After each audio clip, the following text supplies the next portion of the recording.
菩萨，大家下午好。我用普通话讲，待会讲课可能会普通话跟广东话一起。袁教授知道你们听广东话会比较方便，对吧？其实现在听普通话都没问题了，是吧？所以待会你全部都用普通话好了。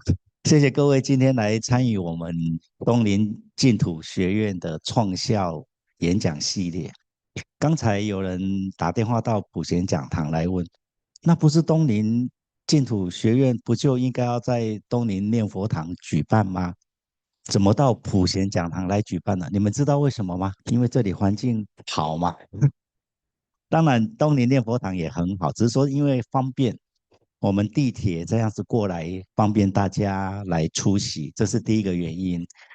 第二个原因是普贤讲堂、东林念佛堂、观音讲堂都是同样的一个系列，是我们宽运大和尚的道场，所以我们其实都是同样的一个组织，所以不分彼此。所以未来你们虽然常常在普贤道场这里做法会或是参加活动，改天你们也可以到东林念佛堂去念佛。那你每个月的初一到初七，就是每个月的第一个礼拜，都会有佛七，打佛七。好，如果大家要精进的话，好，那我们言归正传了哈。今天我们第一场讲座，就是为了我们东林净土学院，就是东林念佛堂那里所创的东林净土学院，因为他现在呢跟泰国的摩诃朱拉隆功合办了一个硕士课程跟本科的课程。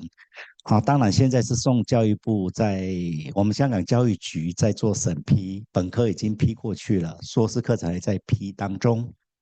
好，那我们现在也不是说做招生，因为要全部批过去的时候才正式招生。但是我们学院会有一些学术活动就开始展开了，好比今天就是第一场的讲座，由我们袁教授来跟我们讲。我们在这个海报上，我想大家也看到，他要讲佛教的幸福，所谓的佛陀的智慧蓝图。好，今天所要讲的最主要的内容是这个。我们这5场的讲座都会深入浅出，好，不会用很学术的方式去讲，但是我们也不会离开所谓的所讲的东西都会有所依据的，这样来跟各位交流。那么今天呢，其实我们可能桌子也排的不是很够，不知道竟然来的差不多都坐满了哈。下一次我们排更多一点哈。好，希望下一次你们继续来共襄盛举。我们第2场是蒲承宗教授，第3场是广信教授，第4场是我讲，第5场是我们杨勋居士来讲。好，我想海报上面都有。那么我们绝对是场场精彩的哈。那我常跟我们的，尤其这里也有我们东林念佛堂的福田班的同学哈，福田班就是去那里当义工啊。如果你们普贤这里义工当的不够的话，东林念佛堂可以一起再去做义工。我在给他们义工讲课的时候，我就跟他们讲，不管什么样的法会或是怎么样的讲座，都要多参加。在佛教里面讲，这个叫做多闻熏习啊，也要在我们的阿赖耶识里面不断的进化。好，在古代里面来讲，只要有法师去讲经说法，40里方圆之内都要赶快去听法。但因为现在是网络的方便，在网络上就可以直接去这个学习到这个法义哈。那不管怎么样，共聚一堂才是最殊胜的。你们知道共聚一堂，它有它的从宗教信仰的角度来讲，它的磁场是不一样的。它的法界是不一样的，好比大家共修念佛一样，所以大家共同在研习经教。尤其今天由我们的袁教授来带领我们，大家知道我们在香港袁教授的讲经说法是不在话下了，是非常非常的精彩的，对不对？好，信手拈来无私道，好，所以我们今天很荣幸，我们的第一场就由我们的袁教授来开场。好，谢谢。那因为时间的关系哈，我们待会是不是袁教授会给他们半个小时或者20分钟 Q&A 对吧？所以我不能够占他太多时间，他只有1个半小时。好，那我们现在还最热烈的掌声来欢迎我们袁教授。好，谢谢袁教授。我说冷静，教授说的。现在我们有请蒲教授蒲承宗教授，他是我们东林净土学院的课程主任，大家鼓掌。是是是的。呃，各位菩萨，大家好。今天就只讲2句，因为我们时间关系。嗯，欢迎大家来听这个讲座。更重要的是，我们的课程啊将会非常的系统，深入浅出。呃，现在主要是有本科和研究生层次，只要一旦批过了，有興趣的就大家可以酌情考慮啊。謝謝。好，我哋非常感恩陳教授。陳教授而家係喺香港中文大學任教嘅一位知名嘅教授嚇。另外蒲教授咧亦都係香港大學嘅佛學嘅教授，仲有係港興教授，大家睇海報睇到啦嚇。仲有係崔教授嚇。咁所以咧陣容係不容置疑嘅。嗱，今日咧係一個值得紀念嘅日子。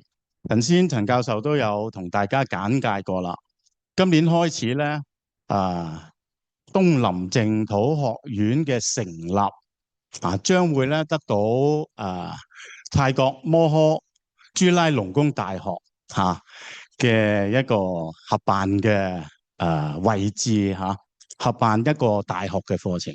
咁大家知道啦，喺香港裏邊弘法咧，或者係學習佛學咧，長久以嚟咧都係比較缺乏正規嘅佛學課程特別咧係可以符合一個大學嘅學術嘅一個框架。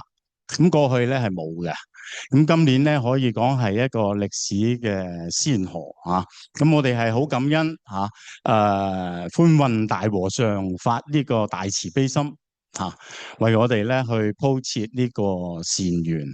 咁呢個學院咧喺今年開始9月，大家記住咯，9月好快嘅咋剩翻半年左右嘅時間9月開始咧就會正式係開學噶啦，9月份我們會正式開始這個課程在香港這是一個非常有意義的歷史性的一個階段，就是以前我們學佛學呢都沒有一個大學的一個規劃一個學術的一個規範，但在香港今年開始呢我們有了我聽大和尚我聽大和尚的一個備願佢嘅備願佢係好希望咧將我哋學院咧東林淨土學院咧係進一步咧係辦成一所乜嘢佛教大學。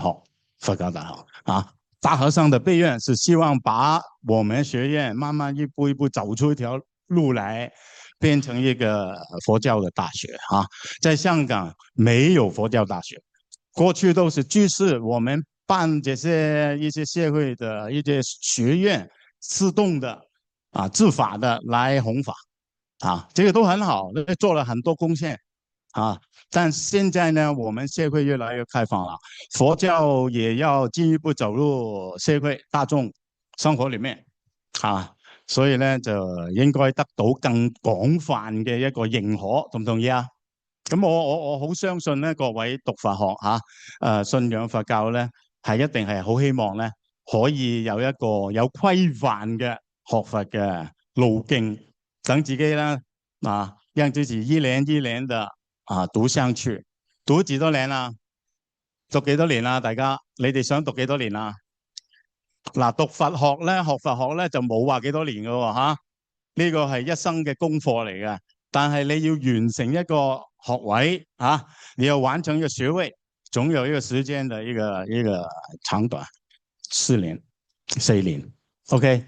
但這個課程很好的它除了你學佛學的理論以外，一般我們在大學裏面講書教學，大家讀一個碩士或者其他的學問都是理論比較多，有時候比較怎麼樣，比較悶一啲悶一啲 OK。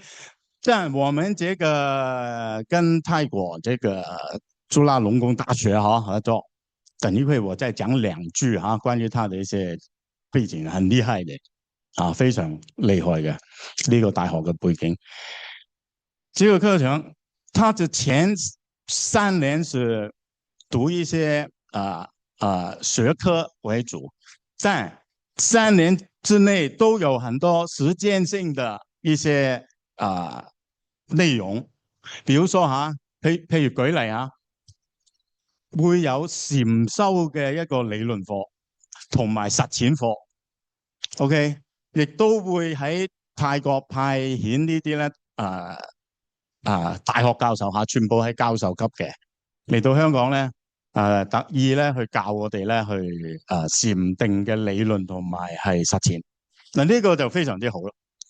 然後咧又有一個實修嘅一個課後嘅實踐喺最後一年又會俾大家咧去做 intern， 唔係要你嗰年出家OK， 如果你嗰年可以出家咧，恭喜你如果你可以出家一年這是你的福報 OK 不需要出家，但你可以在寺廟裏面，在東林西方寺在普賢在我們法住去做一些 intern 一些實習，跟佛教弘法工作有關係的，願不願意不願意的舉手，肯定沒有人舉手的嘛就是大家都願意要去實踐，把佛法融入生活中，將佛法融入生活，對唔對佛法一定要融入生活，唔能夠淨係知識概念，不能夠只是知識概念。剛才說這個大學有幾多年的歷史你們知道嗎？這個大學有幾多年的歷史？呢個大學有幾多年嘅歷史有幾多年嘅歷史咁快你將個答案講出嚟嘅明年140年，明年140年，它是1887好像1887年成立的所以大家呢，這個大學是泰國最高的皇家嘅佛學大學，所有在泰國正式出家的一些主要的這個系統裏面主要的僧人都一定要在這個大學裏面念書的裏面教書的都是很多都是出家人都是高僧都是教授，所以大家咧要珍惜呢個機會。同埋咧，我都附帶一提除咗呢個4年嘅學位之外咧，仲會係有一個碩士嘅課程碩士嘅課程咧就係2年，1年半咧就係讀書嘅，半年咧就係做實習嘅所以你哋咧以後咧學佛嘅路咧就會多姿多彩，非常豐富而且咧非常之豐盛，內容咧好充實好規範恭喜大家恭喜你們以後咧有一條非常豐盛的學佛的路。好啦，咁介紹完呢個背景之後咧，我哋就要開始今日嘅講座啦。咁希望大家咧容許我坐低講好嗎？因為我要撳 PPT 今天是2月28號3月7號呢是蒲教授剛才出來跟大家見個面就是會說人生的法則，就是業力、因果與命運的思考然後3月21號第3講是廣信教授，香港大學佛學研究中心的一個資深的教授就是會為大家講佛教的情緒管理然後第4講呢就是剛才我們看過了陳教授為我們開場的也是陳教授大家知道嗎？是我們的東林淨土學院的院長好，大家要給多一點掌聲感謝他的付出帶領，沒有他沒有我們這個學院的今天的這個歷史的里程碑好，4月11號呢陳教授會跟我們分享心願持名，就是信願持名淨土法門安心之道淨土法門的安心之道非常期待。然後4月18號我們非常榮幸請到楊勳居士永分居士為我們講這個題目領袖的藝術，佛教智慧與現代領導力呢個領導嘅藝術，佛教智慧與現代領導力大家咧就 mark 低好晒呢幾講嘅時間啦，到時咧就準時嚟出席好，咁輪到我今日咧就要開始同大家係講解啦。好，嗱，講解之前咧，我建議你哋咧就盡快影低佢咯噃嚇。點解咧？因為香港東林淨土學院嘅成立咧，將會有好多招生啊、入學啊、課程啊等等嘅資訊，會有很多招生入學啊，然後課程的種種的資訊。請大家把這個二維碼嚇，左邊是 WeChat， 右邊是 WhatsApp，OK？你把它拍下來，然後呢，你進入這個群組WeChat 是一個群組 ，WhatsApp 是一個單對單的一個連接。那麼以後你有什麼問題呢？你都可以得到最 update 的一些資料啊。等一會我再展示一次現在先講我們今天的內容。好啦，嗱，今日嘅內容咧就如下香港東林淨土學院創校講座。佛教與幸福人生，佛陀嘅智慧藍圖。嗱，呢個題目咧就點啊？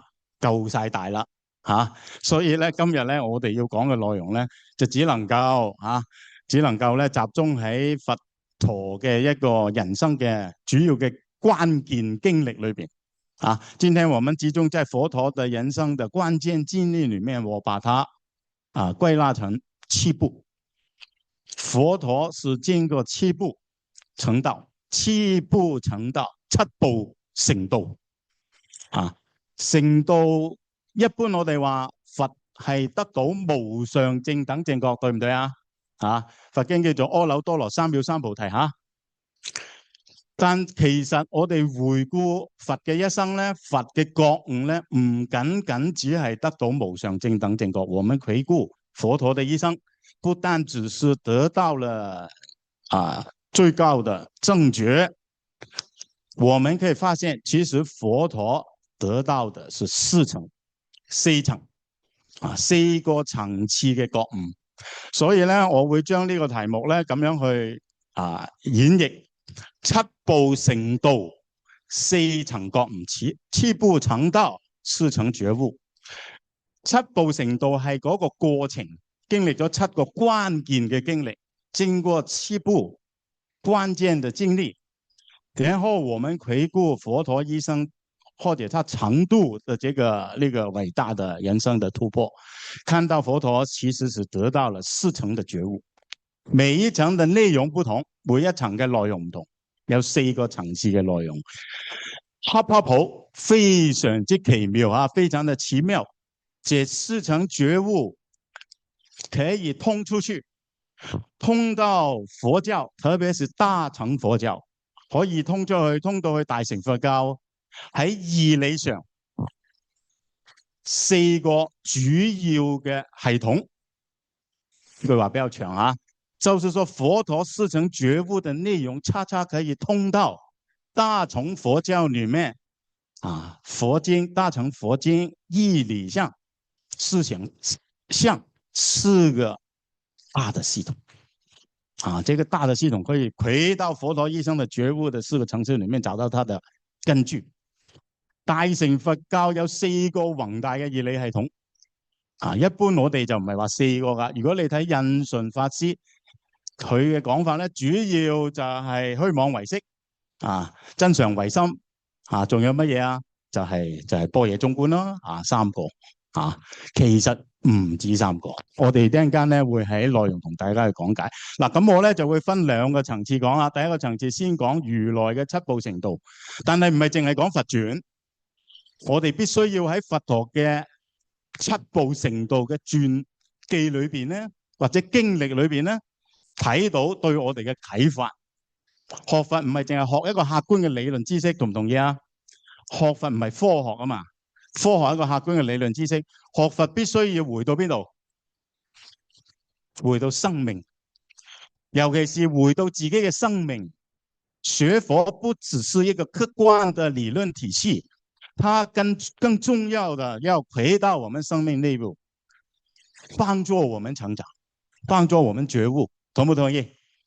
離開這個根本目的的佛學都是外在的所以你睇到佛陀本身就唔係一個理論家，佢甚至乎唔係一個哲學家，佢甚至乎係唔會參與當時流行嘅呢啲思想性嘅討論。佛陀不是一个哲学家，佛学不是一个理论家，他根本不会参与当时流行的很多思想性的讨论这些理論，他拒絕去評論這些理論。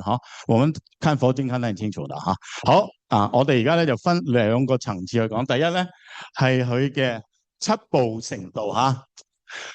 第一步當然就係佢誕生喺加比羅衛國，作為太子，亦即係悉達多嘅身份，作為太子在王宮裡面出生。好，我們看到太子在王宮裡面的一些表現，他跟平常一般人非常不同，佢跟平時一般嘅人係非常之唔同嘅。一般而言，你生喺皇宮，特別淨飯王啊，他的父王淨飯王對太子的愛護，呢個愛護愛念愛護咧，愛護咧係有原因嘅。大家讀佛傳知道，因為當時太子出世咧，得到先人嘅預言，呢個人將來只有兩個可能。一係就成為轉輪聖王，只有兩個可能，一個可能他成為轉輪聖王，第二個可能是什麼？成為究竟的覺者，究竟嘅覺者。所以淨飯王係好擔心佢出家求道，冇辦法繼承皇位，喺皇宮裏邊給予佢最好嘅生活嘅條件，最優秀嘅知識嘅學習。當時當然係學婆羅門嘅系統啦，學吠陀嘅文化啦，甚至乎當時據考定奧義書嘅傳統都已經出嚟啦，係嘛？當時應該係學呢啲嘅知識學習當時最高級的這些宗教的知識，享受生活裡面最豐盛的一些生活的條件。但太子跟其他人不同，他一直覺得這些享受的福樂，享受緊嘅福樂，其實都唔係真正生命價值追求嘅理想嚟嘅。嗱，一般人來說，我們人生追求什麼？大家人生追求乜嘢啊？開心啦，係咪啊？健康啦，長壽啦，人際關係好啦，富足啦，呢啲係乜嘢嘅價值啊？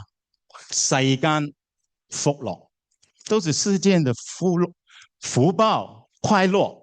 但係太子佢一直喺心裏邊要追尋嘅，太子一直在心裏面要追尋的是什麼？是真理的問題，人生終極安頓的問題，精神價值的問題。嗱，呢一個生命嘅表現咧，其實係異乎常人啊，可以講話係跟一般人係唔同嘅。你必須要對你當前享受嘅呢啲現實嘅條件有一種由衷嘅乜嘢啊？無常感。你必須要有一種很深的對你現在所享受的東西有一種很深的無常感。無常感，無常感係求道嘅關鍵，同唔同意啊？如果你覺得所有嘢都係理所當然嘅，所有嘢都係我應該享受嘅，你係唔會去求道嘅。如果你覺得所有都是理所當然的，所有東西都是你應得的，所有都是真實的，這些感官的享受啊，這些生活的快樂，你不會去求道的。去求道、去學佛的人，一定要有這一種無常感。你哋有冇無常感啊？有冇啊？你冇無常感，你唔會走嚟呢度嘅咧。你會去邊啊？你會去對面街飲翻杯啤酒啦，係咪啊？唱翻首卡拉 OK 啦，去銅鑼灣 shopping 下咧。你點會嚟呢度咧？嚟呢度係求道啊嘛，你來這裡是求道 ，OK 你求佛學的學問也是求道，所以人生必須要有無常感。你必須對世界有一種根本嘅質疑，你必須要對世界有一種根本的一種疑惑。大家喺你人生嘅經歷裏邊，有冇曾經發生過咁樣嘅一種質疑啊？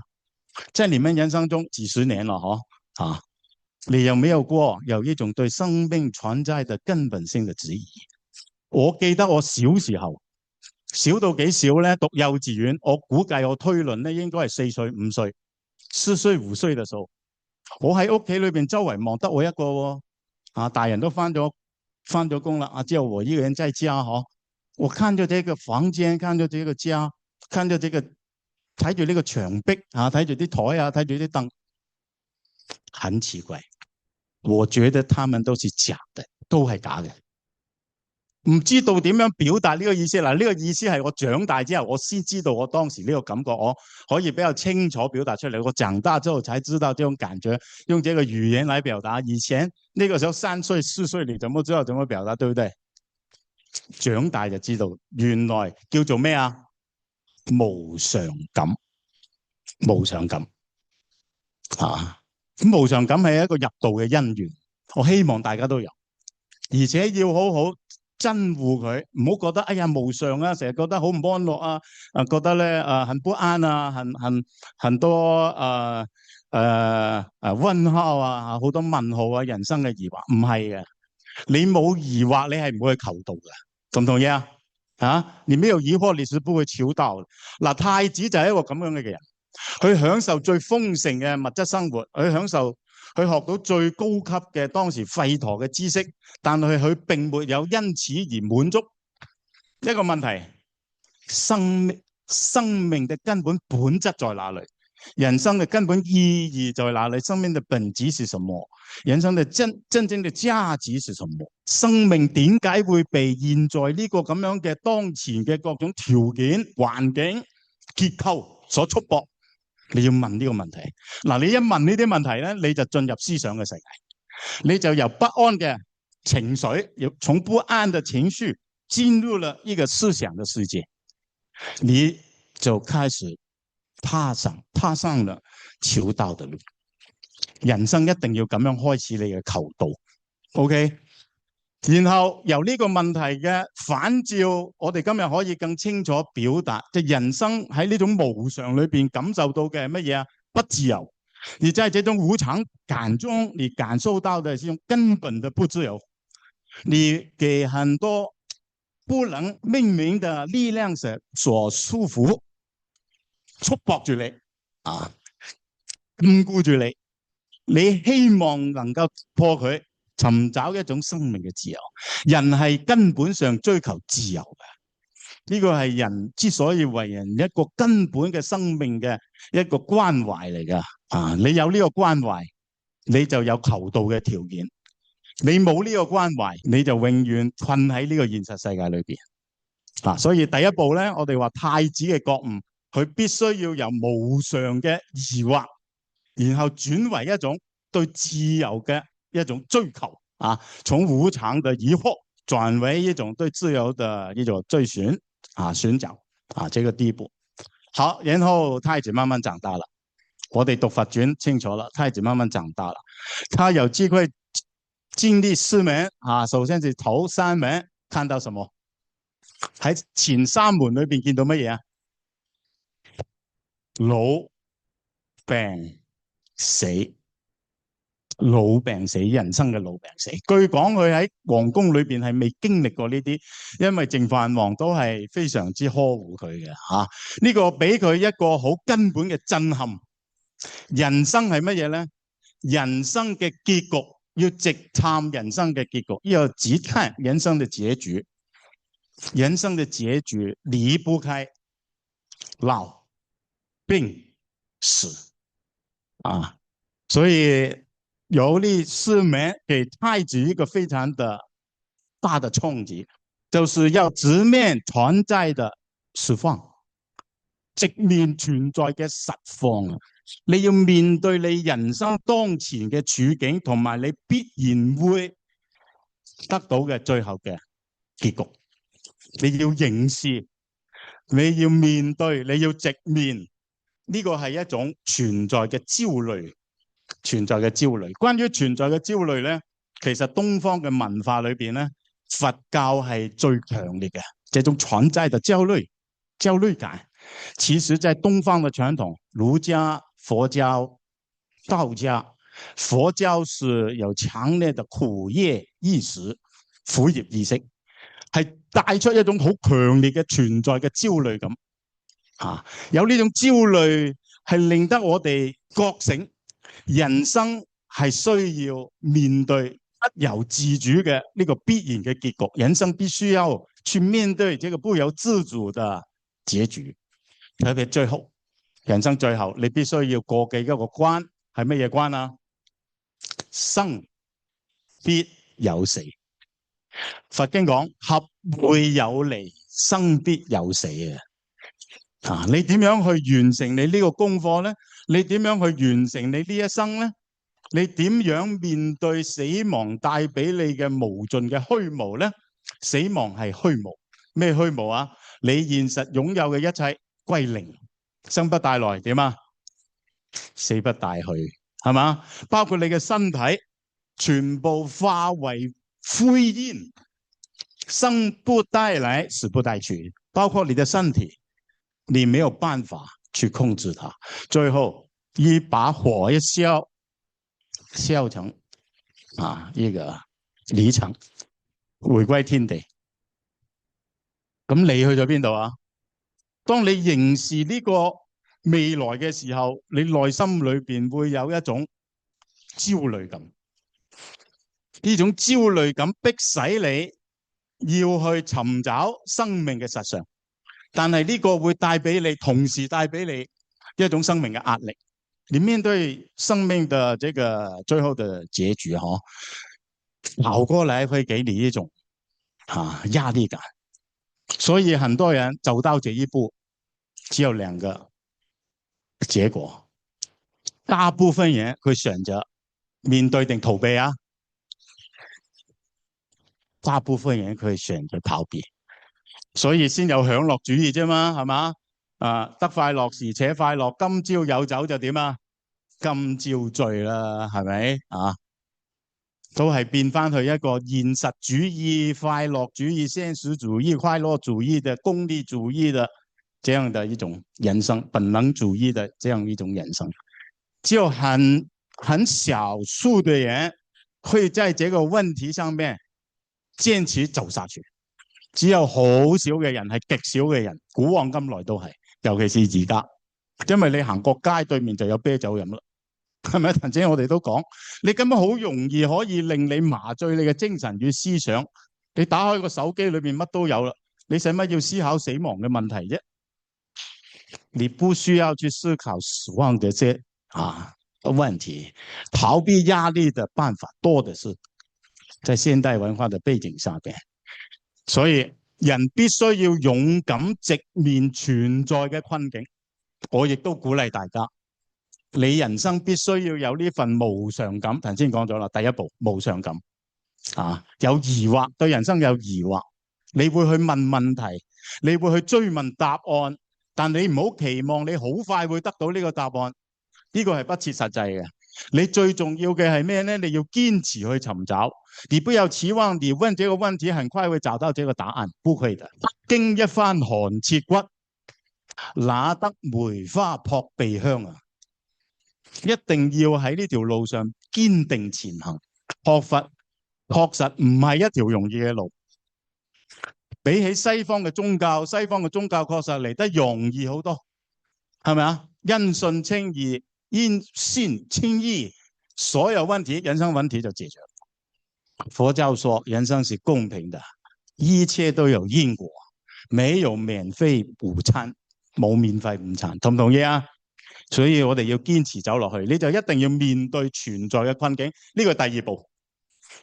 第一步係無常感嘅焦慮，第二步你要直面生命嘅呢個結局，第三步你要去決定求道。各位，你係幾時開始決定要求道㗎？各位朋友，你是什麼時候開始決定你要去求道的？30歲之前決定要求道嘅，請你舉手。得我一個咋？只有我一個你40歲以前你決定就要求道的，請舉手。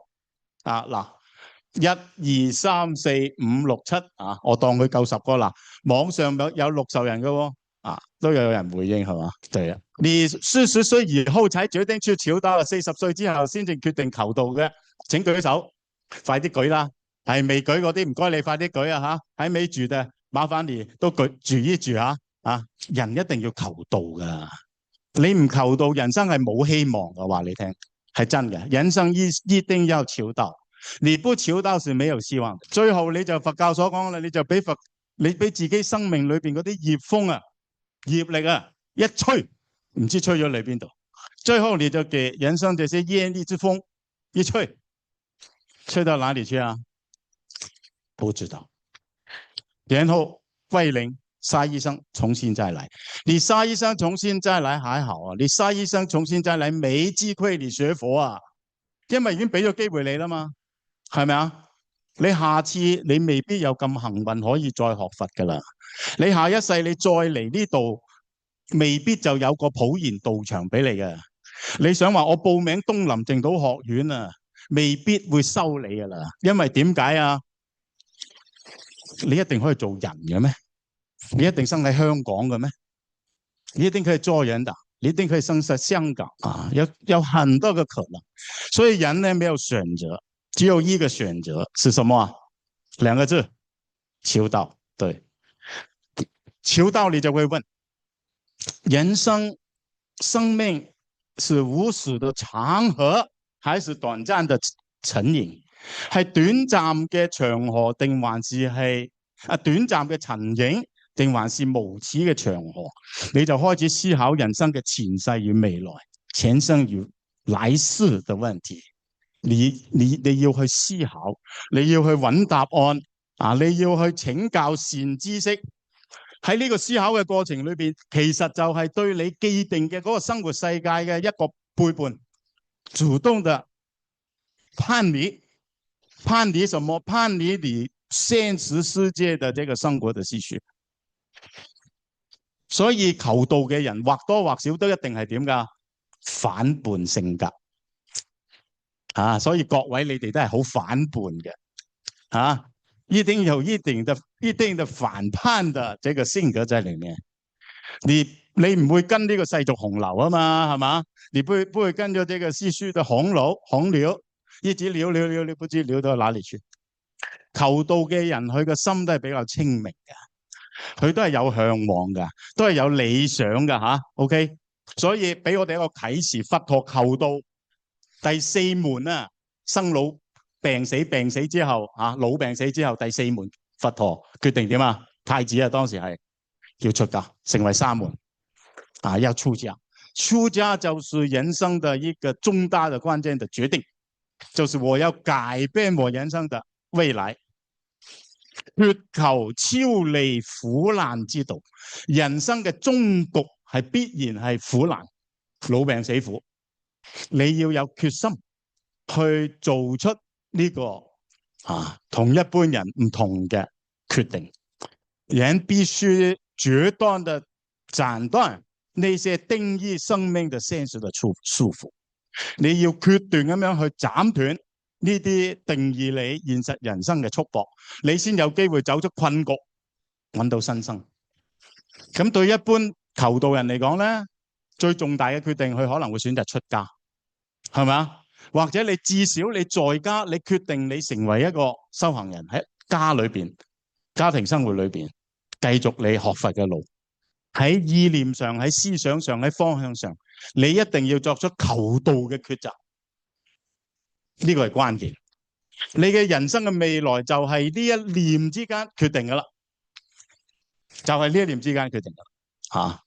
如果你有咁樣嘅根氣，可能你呢一生裏邊會有所成就。如果你有這個根氣，你可以在一生裏面有所成就啊，在求道中有所成就。就算你今生未必有一定嘅修行嘅成就，你下咗呢個信願呢，你立下了這個心願，你人生一定會在未來繼續你求道的路，你來生會繼續學佛。所以我哋能夠遇到佛法，今生能夠遇到善知識，有機會學習，係咪只係今生種下嘅善緣啊？係定唔係啊？肯定唔係啊！一定係你前生，一定是你前生已經有過很多的努力，你才有機會今生再聽到佛法，而且聽到上乘嘅佛學。學佛都有好多唔同層次嘅，各位哈，學佛也有很多層次的啊。你能聽到上層的佛學啊，高級的佛學，一定是你前生又前生累積的善業今生成就的。你相唔相信啊？要相信，要有信念啊。好，所以咧第三步，如來決定要求道，要揾答案。求道對你嚟講唔係一件普通人嘅事，因為佢要捨棄佢嘅嗰個繼承皇位嘅身份，決斷出家。對淨飯王當時嚟講係不能接受嘅，所以淨飯王派咗5個比丘跟住如來出家。當時係太子啦，有呢啲故事我就唔詳述啦。好啦，出家之後，如來學習2種傳統修行嘅法門。出家之後成為沙門。當時沒有比丘哈，佛教還沒成立啊，僧團還沒成立。那個時候的僧人修行人都叫做沙門。沙門就係宗教嘅修行人，佢去收集歷史，印度傳統歷史裏邊2個法門，一個係咩啊？禪修禪定，一個係苦行學習禪定，學習苦行。這些都是古印度傳統文化傳下來的法門，唔係佛陀發明嘅吓，佢係繼承古印度嘅傳統。先收集禪定，我長話短說，跟咗2個先人即係呢啲據講嘅得道者學習禪定，好快佢就入定啦，而且入定入色界定，初禪、2禪、3禪、4禪，就進入無色界，初禪、2禪、3禪、4禪，然後進入無色界空無邊處，色無邊處，無所有處，非想非非想處，最後進入當時被認為印度最高級嘅禪定，受想滅盡定，最後進入了當時印度公認的最高的禪定但很奇怪，太子覺得還沒辦法解決生命的根本問題。一般嚟到講，我哋話呢啲人已經到㗎啦。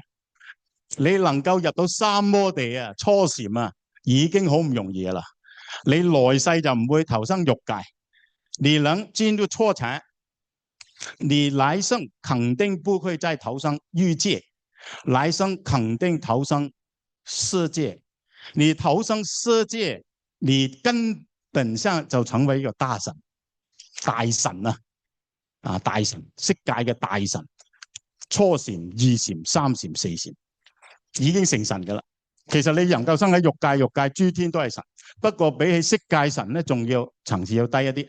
你今生修成禪定咧，已經來世咧成為大神。你能夠出色界入無色界，更加不得了。喺當時嚟講能夠進入禪定，能夠進入無色界的，已經是成道的聖人。但係太子覺得冇辦法解決生命嘅問題所以佢毅然放棄追隨呢2位當時嘅先人咧，去轉修苦行。苦行咧係非常辛苦噶一日食1粒麻1粒米瞓喺荊棘上邊，飽受身體嘅煎熬、情感嘅煎熬、思想嘅煎熬，非常的辛苦。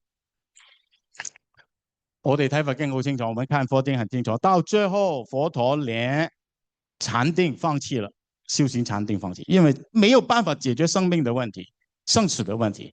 然後修行苦行幾多年啊？各位6年，29歲出家，35歲成道，29歲出家，35歲成道，6年嘅苦行，最後佢都毅然放棄。思考呢個問題，點解如來要放棄雜禪同埋放棄苦行？佛經冇講清楚嘅原因，佢只係描述性。佛經從來沒有很清楚的講出背後的原因，只是描述太子放棄這2個修行古禪修行的辦法，這2個都是古印度聖賢修行解脫的辦法，太子到最後都放棄了。第一，放棄禪定；後來在阿含經裏面有很清楚的開示，佛陀告訴我們，收集禪定唔能夠僅僅嗱，聽清楚吓，聽清楚吓，僅僅收集禪定係唔能夠導致解脫嘅，僅僅修行禪定是不能得到解脫果的。為什麼？有定冇乜嘢啊？無畏啊，冇錯。有定無畏，畏是判斷力，畏的基礎是你對宇宙人生的正見正見。畏嘅基礎係你有正知正見，對人生嘅處境，對生命因果之流啊，對佛法提供俾我哋嘅各種宇宙人生嘅解釋，諸行無常，諸法無我，一切皆苦，呢啲都係正見。你必須要有呢啲基本嘅正見，由正見引導你去修定。定一定要同畏並行，定與畏一定要兩個腿走路。所以點解收集禪定向來都係一啲古老東方傳統宗教嘅修行辦法？禪定從來都是古老的東方傳統，不單是佛教共同的修行的辦法。道教也有道教的禪定 ，OK， 儒家到宋代的新儒家也會教你打坐，甚至在西方嘅神父，佢哋亦都會喺靜修嘅時候偶然間達到禪定嘅境界，後來進入了禪定嘅境界。OK， 我哋讀奧古斯丁嘅懺悔錄，奧古斯丁我哋叫開悟啊，係嘛？奧古斯丁呢個中古嘅神父啊，去開悟啊，其實就係進入一個類似東方傳統所講嘅禪定嘅境界。忽然就見到嗰本聖經裏邊嗰句話，自此之後就堅定不移。我說什麼？定是很多古老的宗教的功法，但係點解唯有佛教將呢種古老嘅修法運用到可以幫我哋成道呢？幫我哋真正得到無上正覺呢？好似如來後嚟咁呢？就因為要洞察宇宙人生嘅乜嘢實相，這個是關鍵。所以一定要讀佛經，一定要讀佛經，喺佛經裏邊吸收宇宙人生嘅實相，然後放喺禪定裏邊進行觀想。定之後就要起觀啊，有足夠嘅定力，然後你再去觀想無常苦空無我，你有足夠的定力，然後再去觀想無常無我，你就可以在禪定中得到一種根本的突破，我們叫做開悟。開悟是這樣來的。當時候如來都未覺悟，佢點知宇宙人生嘅實相啊？佢根本唔知，佢只係根據古言嘅修法，純粹就係收集禪定。所以佢好清楚呢條路走落去死胡同，有定無畏，不能透入實相，不能得到解脫。好啦，咁第二個問題，點解如來要放棄苦行呢？第二個問題，為什麼如來要放棄苦行呢？呢個值得思考。苦行係一種點樣嘅修法呢？佢係刻意咁折磨自己，令自己嘅生命承受巨大嘅身心嘅痛苦，刻意的折磨自己嘅生命，讓自己咧承受身心裏面巨大的痛苦。為什麼？點解唔可以幫助我哋得到生命嘅突破覺悟啊？因為苦行佢係純粹主動承受痛苦，主動承受痛苦，認為承受更多的痛苦可以加速我們業力的解放，加速我們解脫的可能。是因還是果啊？苦係因定係果啊？苦係果，記住啦，苦係結果，苦是結果。我們只在果下手，我哋只喺果裏邊下手。你知不知道痛苦的原因在哪裏啊？你知唔知道痛苦嘅原因喺邊度啊？沒有觸及痛苦嘅根源，我哋只係刻意咁承受痛苦，以為受多啲苦就得道啦咁樣。但係你有冇諗過，你痛苦嘅根本原因喺邊度啊？係咪有因先有果啊？無因則無果啊。後嚟佛教就教我哋呢樣因果嘅道理，係嘛？你一味喺個果嗰度下手啊，一味喺個結果嗰度用力，等於你屋企漏水。比如說你家漏水，你每天都在拖地，一天24小時都在拖地，一日24小時喺度拖地漏水啊嘛。你個地會唔會乾啊？會唔會啊？各位，你的地會不會乾？不會乾。為什麼？你漏水的根源在哪裡都不知道。係咪當務之急首先要封咗嗰個漏水嘅根源啊？你咪再慢慢拖咯。所以有果沒有因，知果不知因是沒有辦法解脫痛苦的。所以要回到因果的思考，從果去找原因啊。如果沒有因果，如果根本再退一步講，冇因果，否定因果，當時好多呢啲印度修行嘅宗教哲學家咧，係否定因果啊，道德的虛無主義、知識的虛無主義，唔相信因果噶吓。後嚟喺佛經裏邊，沙門果經，即係後來的佛經的沙門果經裏面，已經把六世外道的他們主要的學說講得很清楚，大部分都是虛無主義者，大部分都係虛無主義者，否定因果啊，否認因果。所以佛陀放棄苦行係要重新思考因果。OK， 好啦，呢個咧考驗6年嘅苦行，學習古聖賢遺留落嚟嘅修行之道，最後要有一個堅不可拔嘅道心，否則你行到呢步，所有嘅路你都試過晒啦，古代傳落嚟解決嘅辦法你都修過啦，你就只有放棄。佛陀冇選擇放棄，點解啊？因為喺呢個痛苦嘅過程裏邊，佢有堅不可拔嘅道心。頭先我哋話我哋要去求道，當大家都有咗求道嘅心之後，下一步大家要成就嘅係乜嘢啊？就係呢句話啦，你要有堅不可拔嘅道心。人有道心係好難嘅，人要有道心是很難的，已經很難了。你要有道心，而且你這個道心是堅不可拔的，更難。難唔難啊？各位，生活嘅壓力係嘛，各種現實嘅挫折，仲有人世之間好多嘅誘惑，生活嘅壓力，現實很多挫折，然後這個世界很多誘惑，你要過一關都不容易。譬如講你貪食，有冇人好為食啊？呢度如果你唔介意，麻煩舉舉手。哎呀，真係好啊！你哋都唔介意嘅，啊，即係證明你嘅堅不可拔嘅道心都幾堅嚇係咪？至少你肯舉手啊嘛。OK，咁你諗下啦，你要戒除呢個為食嘅呢個係優點定缺點啊？各位，優點我知道你哋喜歡講反話好明顯咧，對佛弟子嚟講呢個咧就唔可以講係優點嘅好啦，咁我直接啲講啦。你要戒掉這個缺點，容唔容易啊？容唔容易啊？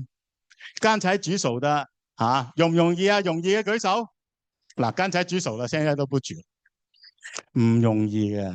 為食已經唔係一個好大嘅缺點啦，都係為食啫，係嘛？佛陀有個弟子好為食嘅逢係盂蘭節就有佢份噶啦OK。咁佢都做好多阿羅漢啦，啱唔啱啊？所以咧，我嘅意思係話，人如果要克服人生嘅各種缺點、陋習、各種嘅性格、思想上嘅障礙，人生要克服自己很多嘅障礙、煩惱啊、性格啊、情緒啊，這些容唔容易啊？不能夠說容易，真的不能夠說容易。特別很多誘惑來到的時候。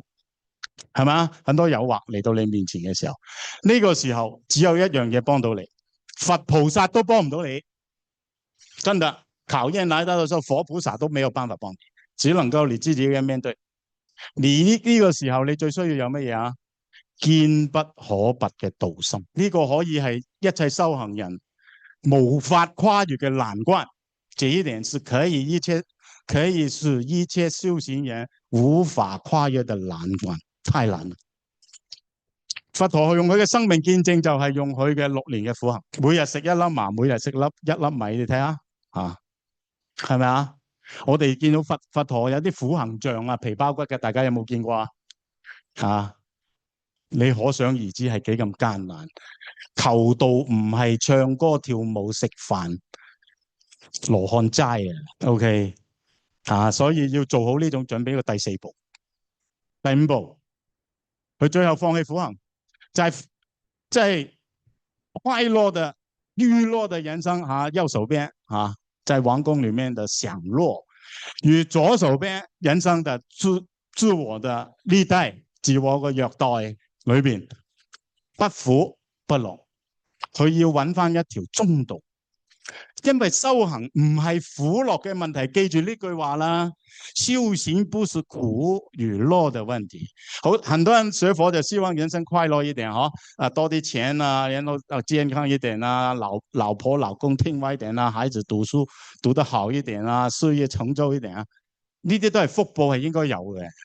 但係人生唔應該用呢個作為修行學佛嘅目的，同唔同意啊？苦樂兩邊都要超越。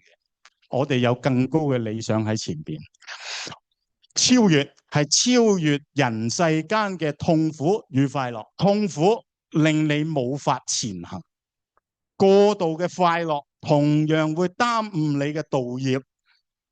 我哋要喺苦樂嘅人生裏邊超越出嚟。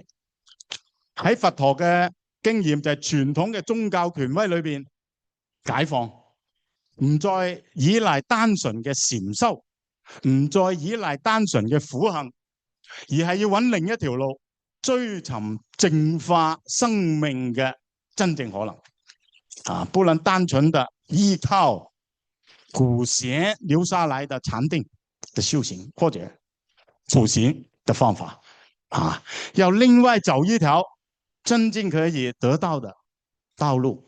呢條路係冇人行過㗎，各位。這條路是沒有人走過的。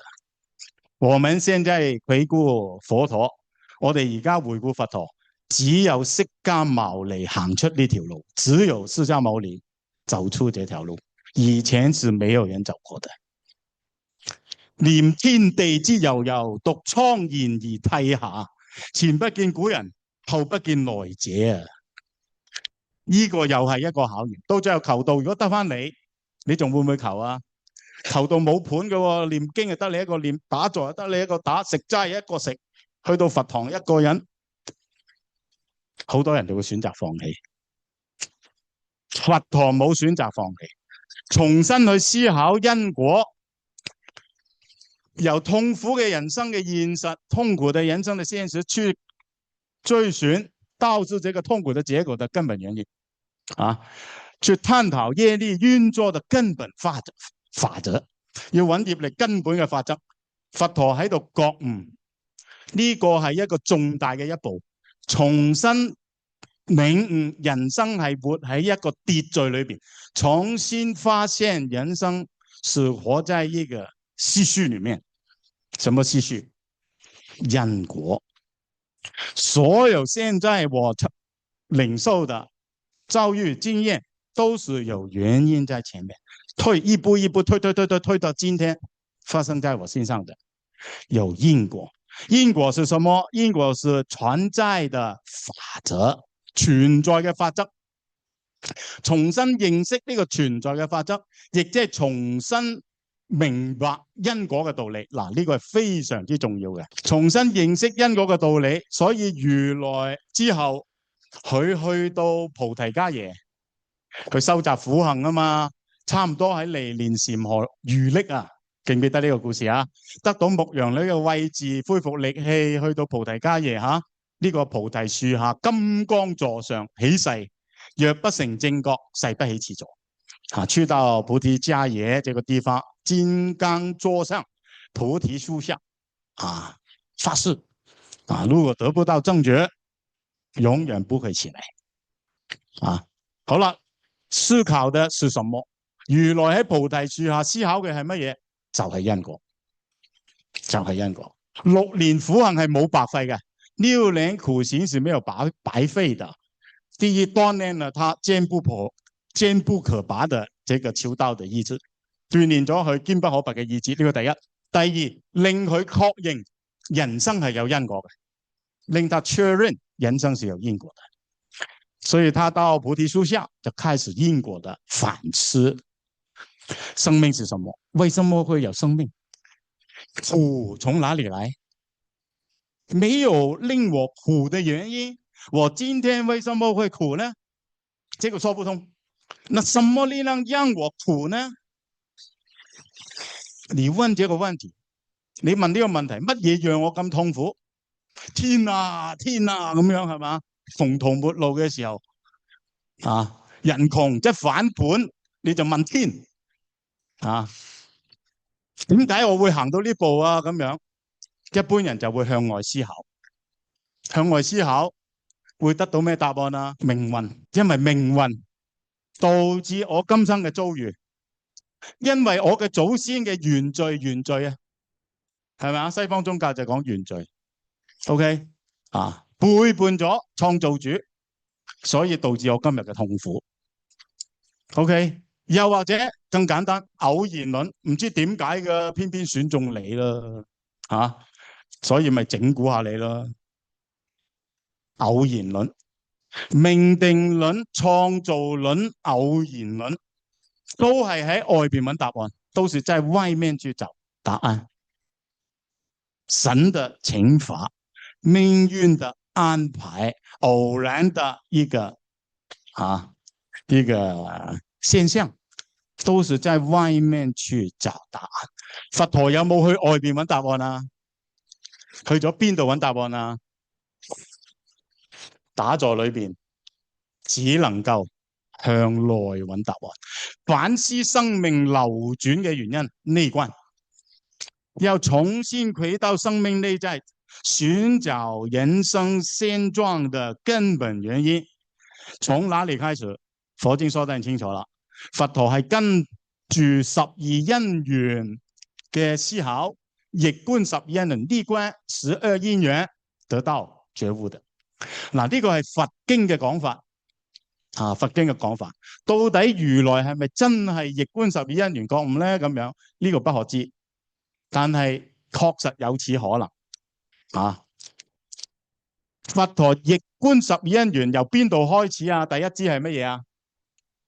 老、病、死、憂悲苦惱。呢件事發生喺幾時啊？老、病、死、憂悲苦惱發生在哪個時候啊？就係29歲出家嗰陣，佢現在已經35歲啦。記唔記得佢出家嗰陣就見到呢啲嘢啊？所以呢個疑惑，這一個疑惑，從他要出家的那個時刻的啟發開始，一直深深的種在他的生命中，他一直沒有忘掉。他學習禪定，學習修煉苦行，都沒有忘掉這個問題。現在他要重新去反省這個問題。好啦，老病死憂悲苦惱，點解會老病死憂悲苦惱啊？因為生，因為你來到這個世界，你來到這個世界生了，你就沒有辦法不老，你就沒有辦法不病，你就沒有辦法不死。咁點解你會嚟到呢個世界？為什麼你會來到這個世界啊？因為你的前因已經種下了，這個結果就不能不生了。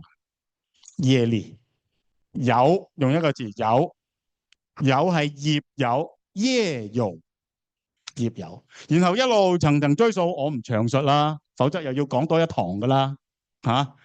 點解會有啊？因為你取 taking 啊 taking 啊 taking 全部 take 晒佢啊，擁有嘅人生，獲取嘅人生，不斷要攞嘢嚟滿足自己嘅人生。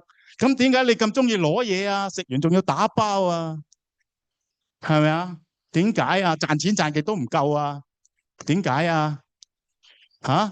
因為你有貪欲啊嘛。愛，佛家叫做愛，唔係 I love you 嗰個愛，愛係 desire 欲望。點解你會有欲望啊？嗱，欲望係心理嘅 psychological 嘅，由欲望之前開始咧，就進入認知性嘅活動啦。認知性嘅活動，因為你接觸呢個世界，對呢個世界有呢個感受，有 feeling，你對呢個世界有接觸，咁點解你會接觸到呢個世界啊？咁你呢嚿嘢唔會接觸呢個世界，佢唔會猛咁攞嘢翻去噶，佢對你都冇感覺，佢對你都冇 feel， 因為你有錄入，眼耳鼻舌身意，同唔同意啊？咁你隻眼仔咪成日碌咯，睇下邊度有嘢攞咯，鼻哥咪成日索咯，睇下邊度有香水賣啦，係嘛？成日要食嘢，頭先講嗰啲咯，色聲香味觸法。然之後個腦咧不斷去思考啦、諗嘢啦、轉唔停啦，六入觸受愛取有生老死。咁點解你會有六入啊？嗱，佛係一路咁樣問咯，自己問自己答，知唔知啊？自己問自己答。咁點解有六入啊？因為有個五蘊名色嚟到呢個世界，身心 mind body。你有 mind body， 你就會有6個 channel，5 senses 啊，呢個感性嘅 sensation 嘅 channel， 然後最後就係第6理性嘅思維，係咪啊？咁點解你會有名色啊？嗱，關鍵嚟啦，點解你會有呢個身心啊？點解你會有你啊？點解你會有你啊？你有冇問過呢個問題嘅啫？點解你會有你啊？翻去照住塊鏡問點解會有你噶？咁樣問，知唔知啊？問到自己開悟為止。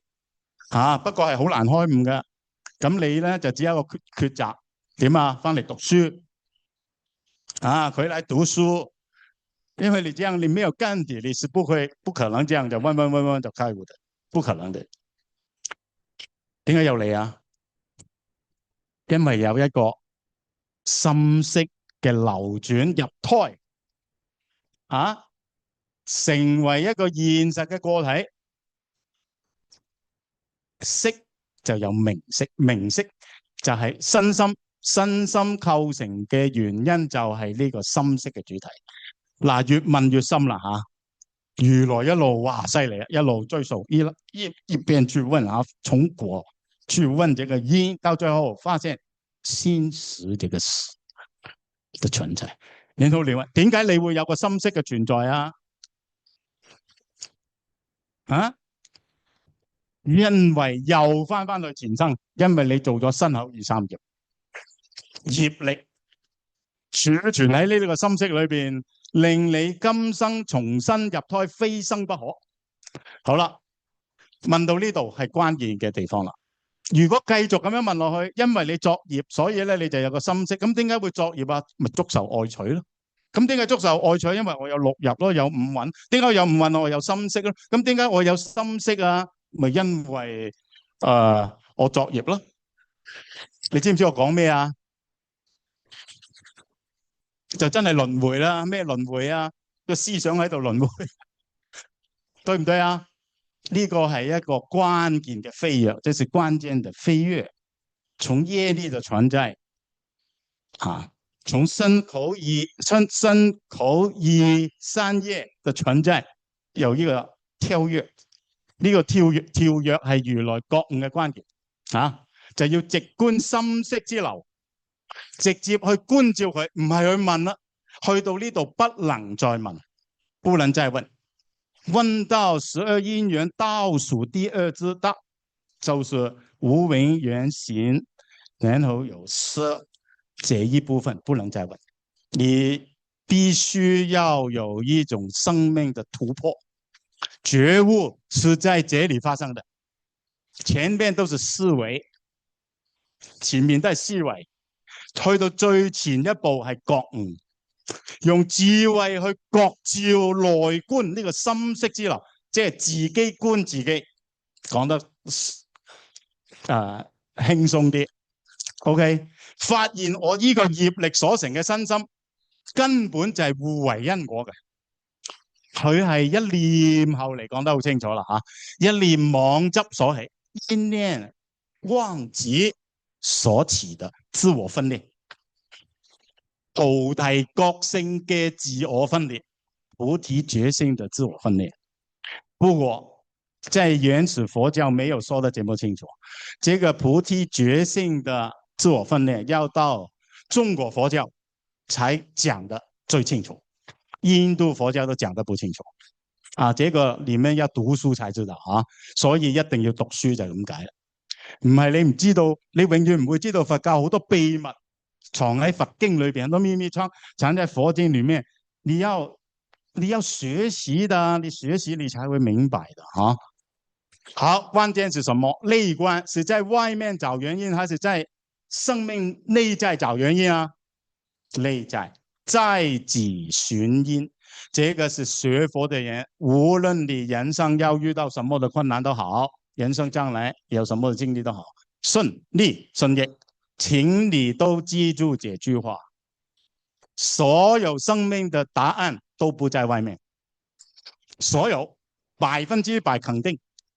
如果你在外面找到答案，坦白說，這個答案對你沒有什麼根本的幫助的，一定沒有根本幫助。所有的答案都是在你生命裏面去找，所有的原因都是在生命裏面去找。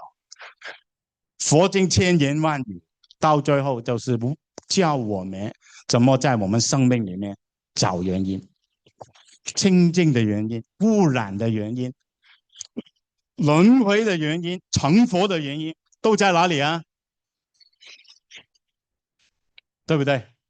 所以請大家記住，但這句話說起來很高，很超越，很玄，你真的要明白裏面的內涵，要怎麼樣啊？要讀書啊！你不讀書你怎麼可能明白？要讀佛經啊，要上課，對不對？好，到最後呢，如來大絕了，大絕。第7部大覺，大覺係逆觀12因緣，妄盡真情，妄盡就係無明煩惱虛妄分別心滅盡，實相就呈現啦。所以不在求真，只在息妄，對不對？啊，你就要消滅生命嘅妄執，消滅生命嘅妄執唔係因果思維，我剛才已經講咗啦。去到最後無明一部分，你一定要跳躍，要跳過去，起智慧之光，起菩提覺性，照察呢個生命嘅存在，一燈能滅千年暗。嗰個菩提嘅燈火一點亮，所有生命嘅無明煩惱就喺嗰剎那徹底散盡。呢個叫做覺悟啊，各位啊，呢個係無明迷霧嘅徹底消散，實相嘅實相嘅傳付嘅呈現。原來真理亦即係實相一直喺呢度。若佛出世，若未出世，此法常住啊。OK， 對存在同存有嘅徹底嘅洞達 ，from beings to being， 大皆變。OK， 你用英文講就係講呢啲咯，用西方哲學講就講呢 beings 就 everything， 從現象世界嘅紛紜，從線上世界直接進入這個最高的真實，這個是生命的飛躍，飛躍，不是因果思維。好啦，呢個第7部大覺。嗱，第7部咧可以演繹成為幾個意思嘅，咁時間關係咧，我只能夠簡單講啦，係嘛？第一，如來嘅覺悟係發現緣起法，不過如來覺悟佢冇直接將佢命名為緣起法，佢事實上係不欲說法。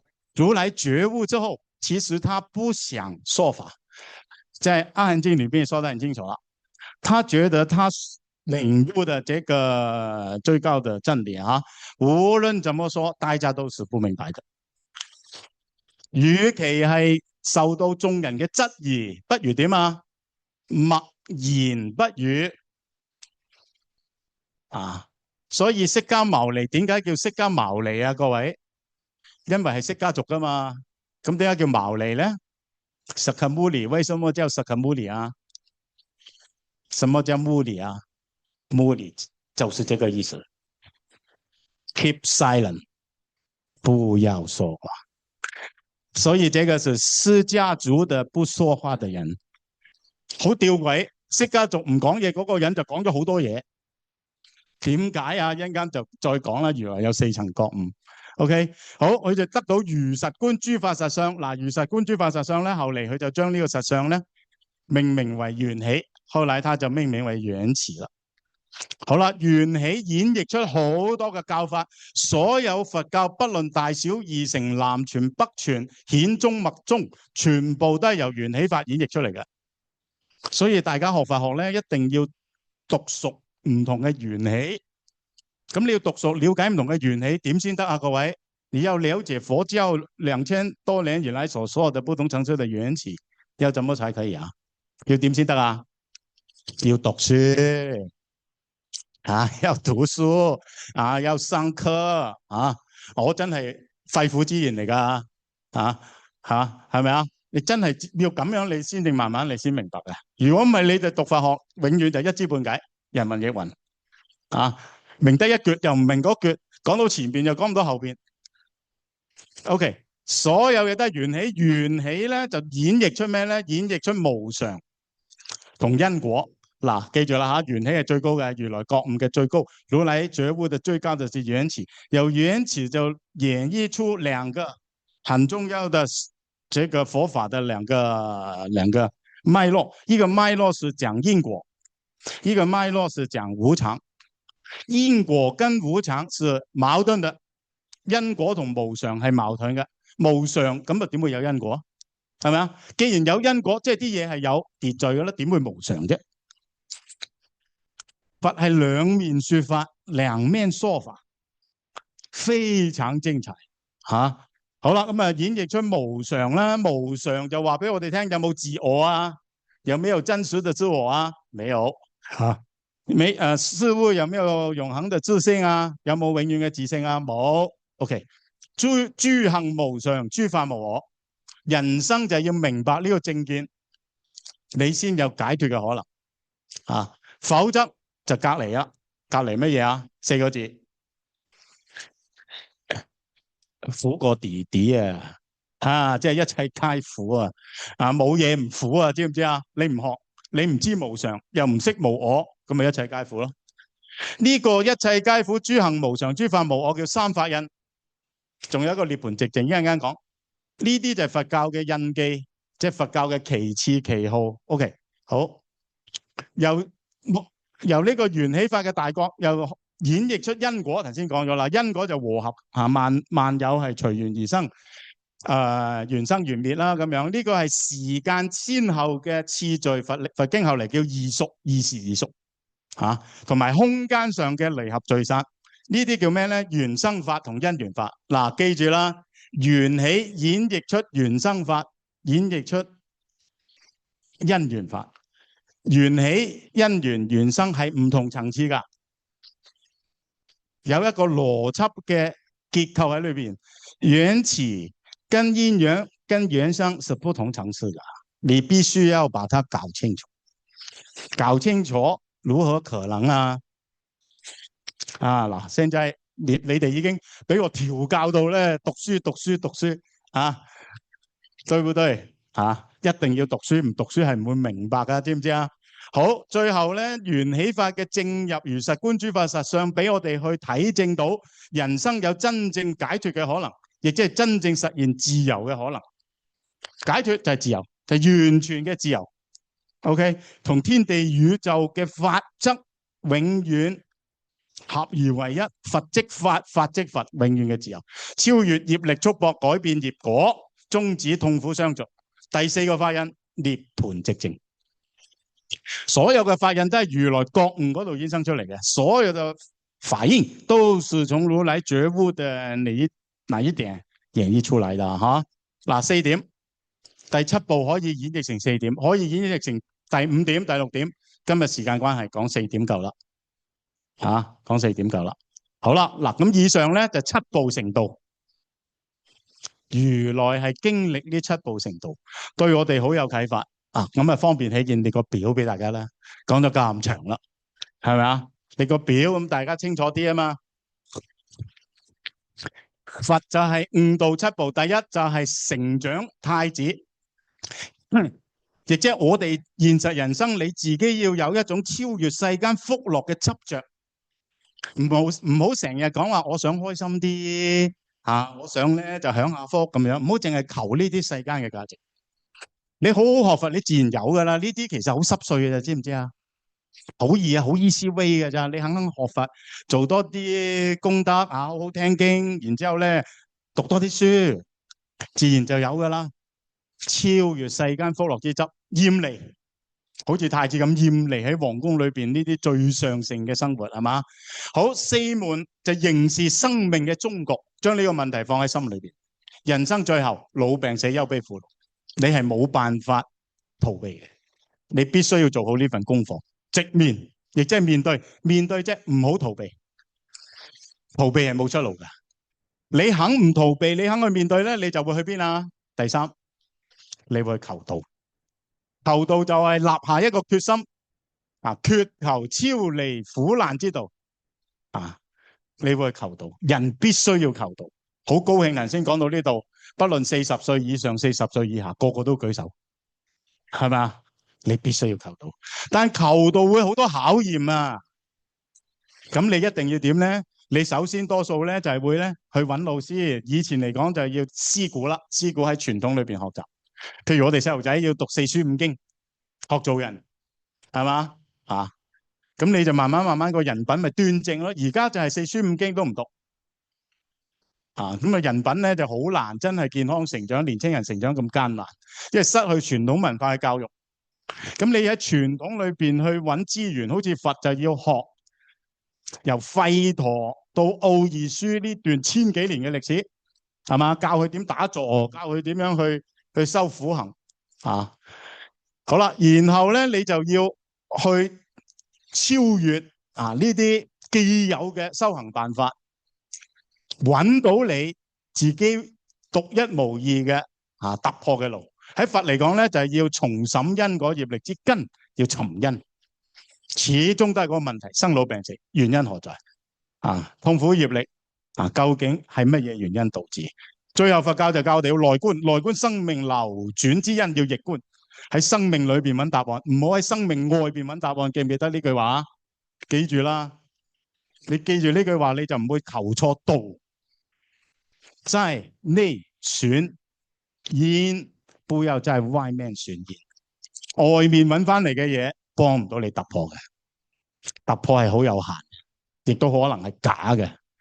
最後你人生會經歷一個飛躍生命嘅大覺，徹證法界緣起之真，徹就切入，直接進入，徹底進入。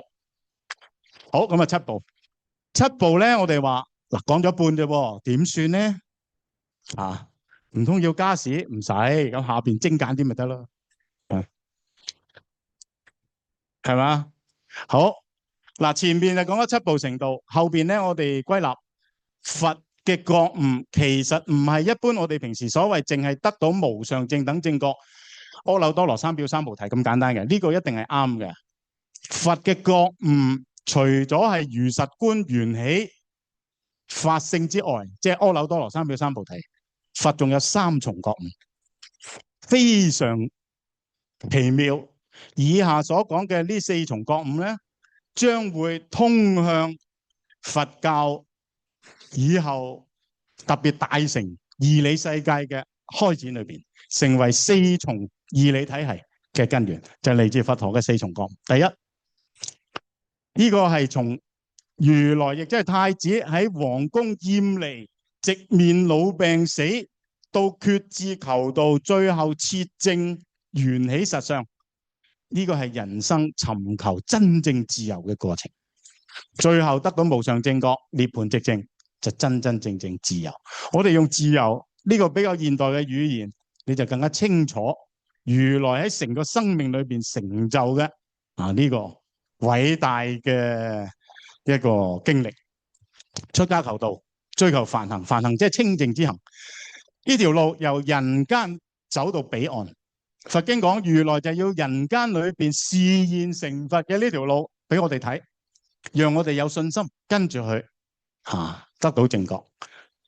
我哋稱呼佢叫自由之覺，自由生命得到根本嘅自由。呢個第一個好簡單啦。第二個喺因果裏邊進入求道之初，入道之門。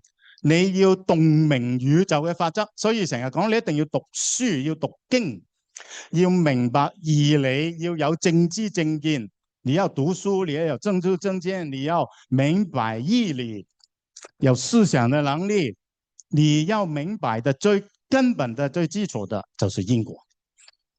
因果可以開成好多嘅體系，好多嘅理論，係嘛？點解佛陀放棄苦行？為什麼佛陀放棄苦行？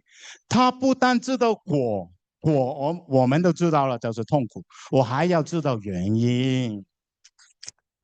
點解要放棄禪定？因為有定無慧，冇辦法得到真正嘅道。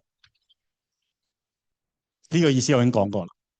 所以要明白因果，由宇宙嘅法則，由果溯因，由果溯因，層層追溯，我哋先知道生命嘅流轉，或越苦，或越苦，或越苦，何以如此？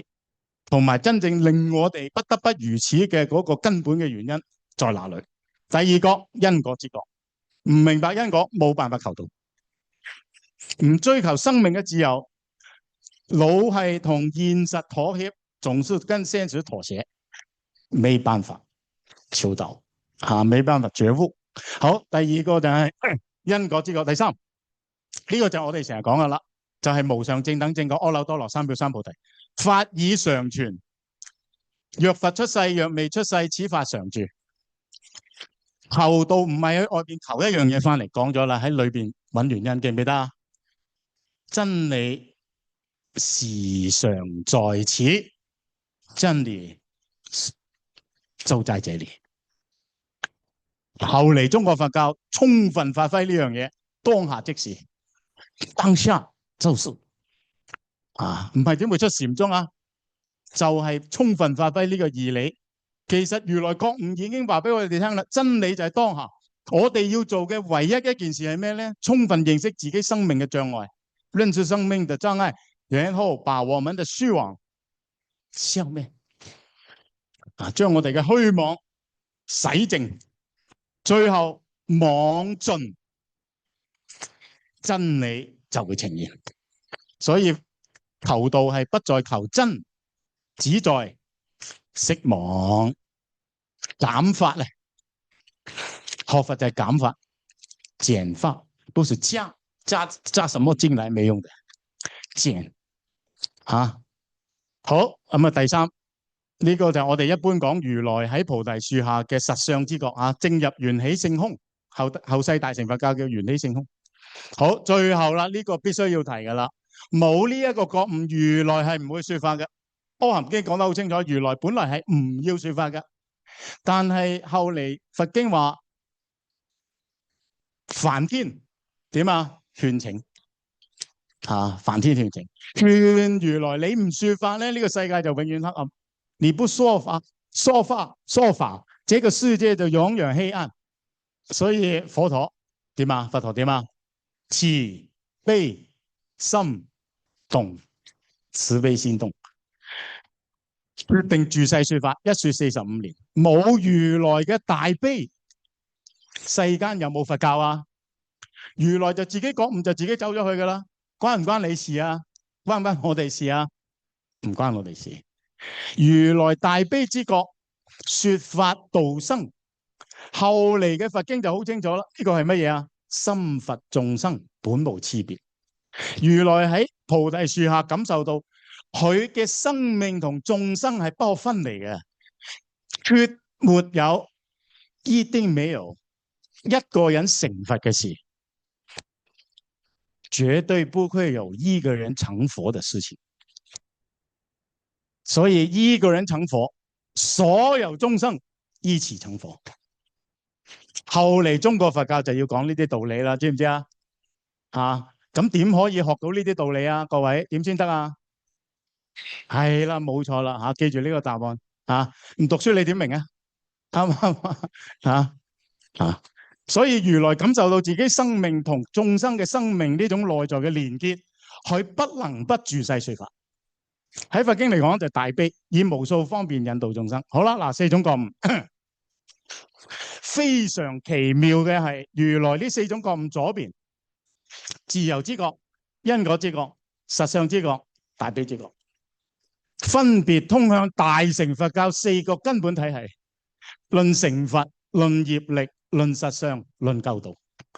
相應嘅經典如右邊所示，論成佛開兩條線，成佛嘅內在根基如來藏佛性嘅經典，成佛境界華嚴經。OK， 成佛兩樣因果，因地同果地。因地就係如來藏佛性思想，果地就華嚴境界。呢個就係如來最後成道成就絕對嘅自由啊！俾我哋睇到嘅成佛嘅呢個體系。因果咧好清楚啦，大乘佛教邊個系統講因果啊？唯識，亦即係瑜伽行學派啊，講因果業力。講實相嘅咧，論實相嘅經典係乜嘢啊？般若中觀啦，係咪啊？觀自在菩薩行深般若波羅蜜多時點啊？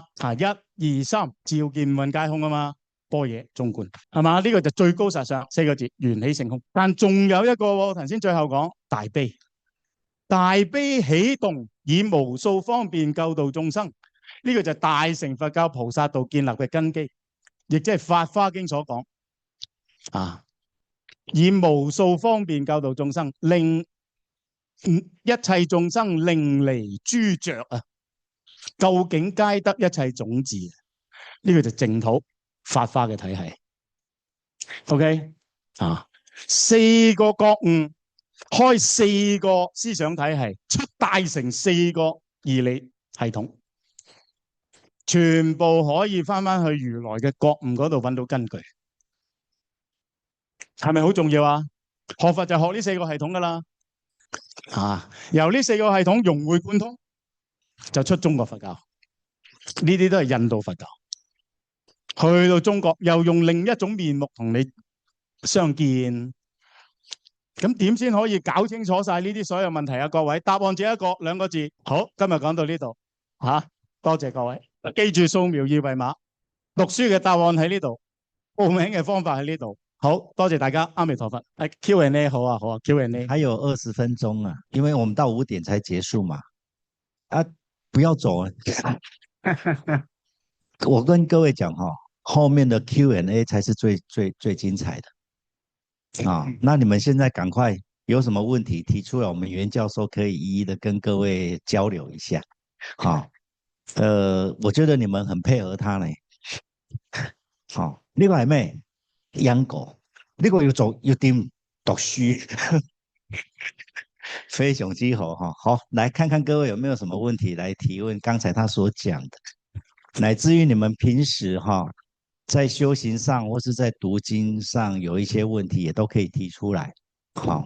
那我剛才發現他最後那個 PPT 那一頁那個救度那一行最下面是法華跟淨土，對不對？你有沒有發現他個字打錯了？他打成盡世打錯了對，因為好，請問有沒有什麼問題？來，都沒問題嗎？線上有聽，我想我本來要講一句話，沒有問題就是最大的問題。沒滿台，線上有問題，有提問。線上有問題，您看得到嗎？應該可以。哇，這個問題很長，問題很長。老先生，等，你先回答線上。線上，拿一張椅子來吧。我陪一下我們的主講。無常感，好，大家睇到，我放大啲譬如咁樣去咗一邊。無常感一個問號係咪問題啊？可能係一個感受嘅分享啦，咁我就當係。他是說分享什麼？他是無常感，然後一個問號，不是吧？他說不是很長嗎？有後面還有，後面有一直來。我陪你坐過來，我陪你。你坐過來，我安靜。他說簡報的圖片有很好的聯想，很罕見，意思是說簡報做得很好啦。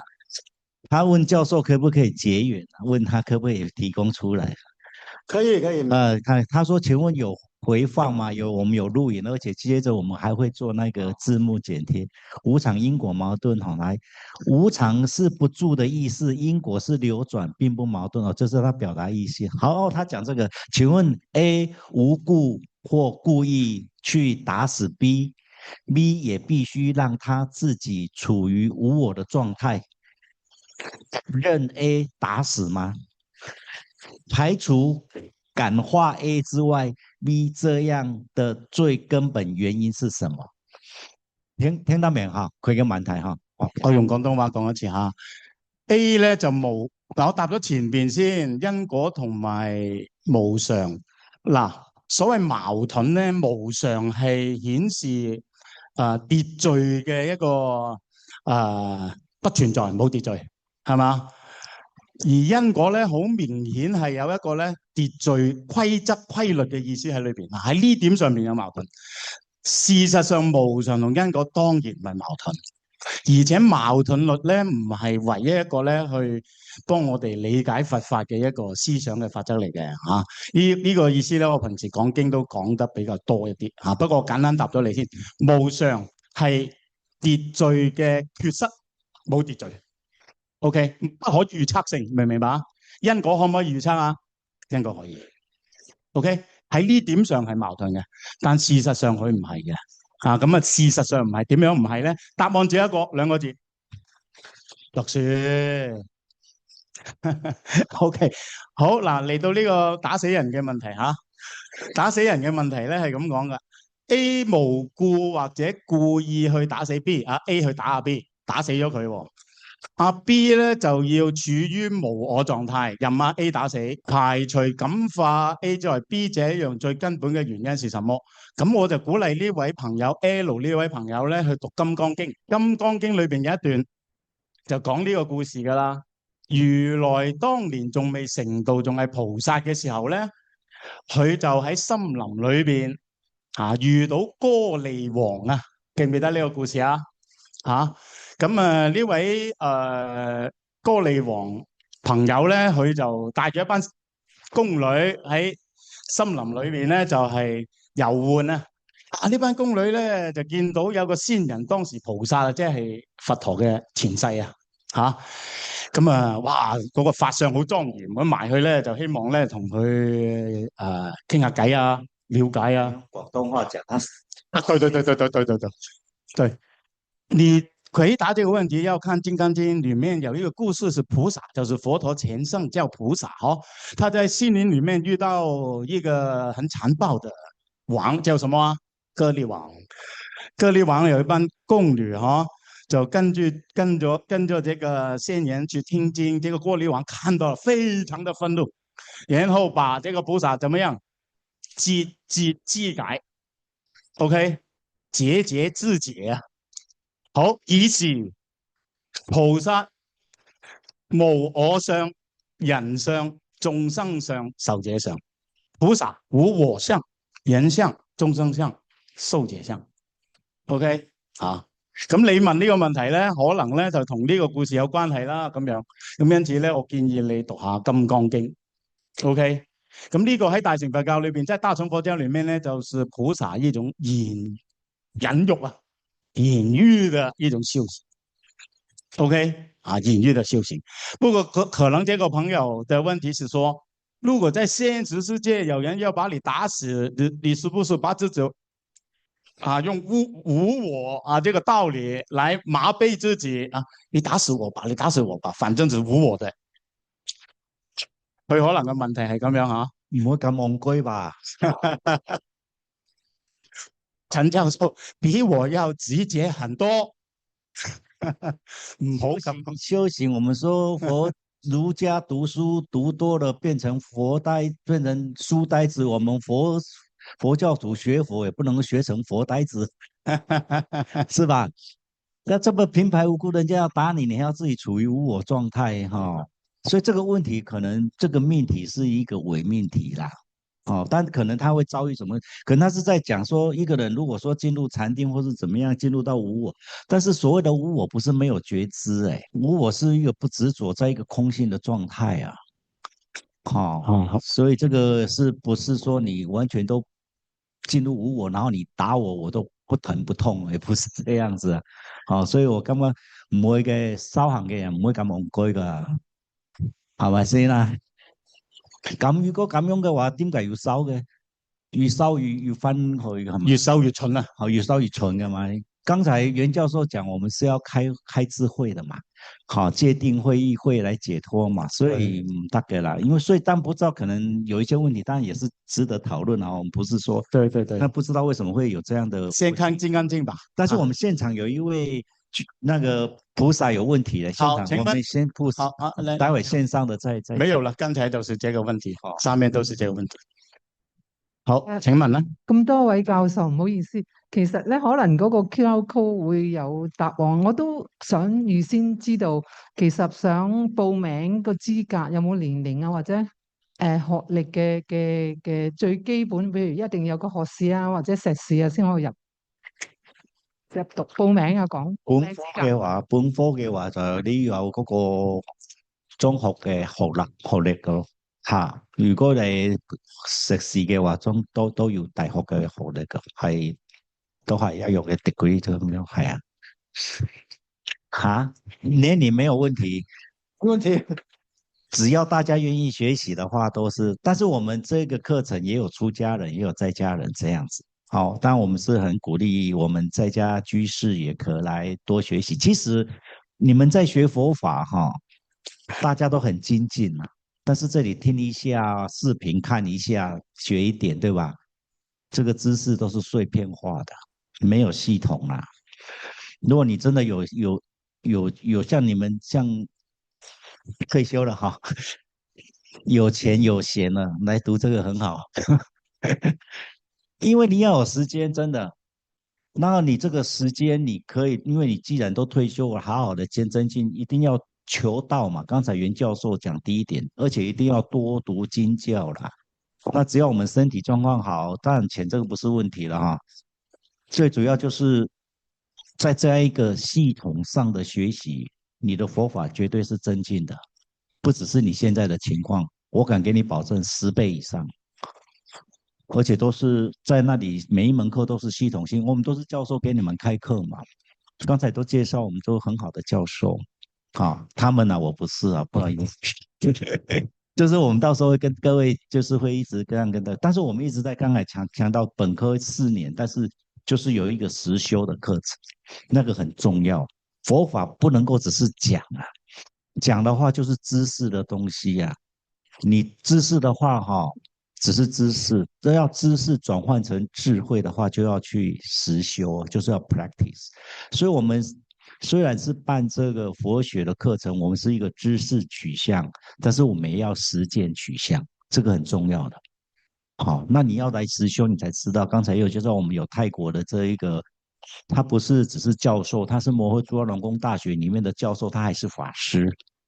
他們裡面很多都是法師的教授來跟我們教這些禪修，我們當然我們自己大乘的禪修我們自己也有開，種種的配合啦，包括我們的天台啊、華嚴啊、天台淨土禪宗等等這些課程，所以整個4年讀下來的話，你們有學習到很多很多佛教的相關的很重要的這一些背景知識啦，因為是本科，那這個就是很系統化啊，至少人家跟你講說，剛才講到了那個為什麼要戒定慧，你也講得出來了啊。在修行的過程當中，為什麼要趨向戒定慧而遠離貪嗔癡，對不對？